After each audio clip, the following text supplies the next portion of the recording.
కాకినాడ జిల్లా పిఠాపురం వైసీపీ అభ్యర్థి వంగా గీత కీలక వ్యాఖ్యలు చేశారు. నియోజకవర్గంలోని అన్ని వర్గాల నుంచి తనకు సంపూర్ణ మద్దతు ఉందన్నారామె. ఒక కులాన్ని ఒక వర్గాన్ని ఎంచుకొని పోటీ చేయడం ఎంతవరకు సమంజసమో ప్రత్యర్థులే నిర్ణయించుకోవాలన్నారు. ప్రత్యర్థి కాపు అనే ఫీలింగ్ తీసుకొస్తే మిగతా కులాలన్నీ తనకు సపోర్ట్ చేస్తాయన్నారు గీత. పిఠాపురం నుంచి జనసేన తరపున పవన్ బరిలో ఉండడంతో వంగా గీత వ్యాఖ్యలకు ప్రాధాన్యత ఏర్పడింది. కాపు అని అనుకునే మిగతా వర్గాలన్నీ కూడా తప్పకుండా నాకు సపోర్ట్ చేస్తాయి అన్ని వర్గాలు. అట్లాగే కాపుల్లో కూడా పవన్ కళ్యాణ్ గారు కాపు అయితే వంగా గీత కూడా కాపాడవచ్చు కాబట్టి కాపుల నుంచి 100% నాకు సపోర్ట్ ఉంటుంది.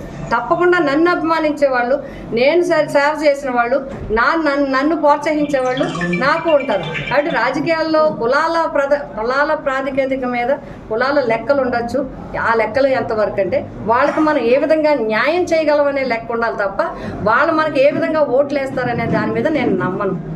కాబట్టి అన్ని వర్గాల నుంచి కాపు, ఎస్సీ, బీసీ, మత్స్యకార, అన్ని రకాల వర్గాలు, ఓసీ, అన్ని రకాల వర్గాల నుంచి తప్పకుండా నాకు సంపూర్ణ మద్దతు వస్తుంది.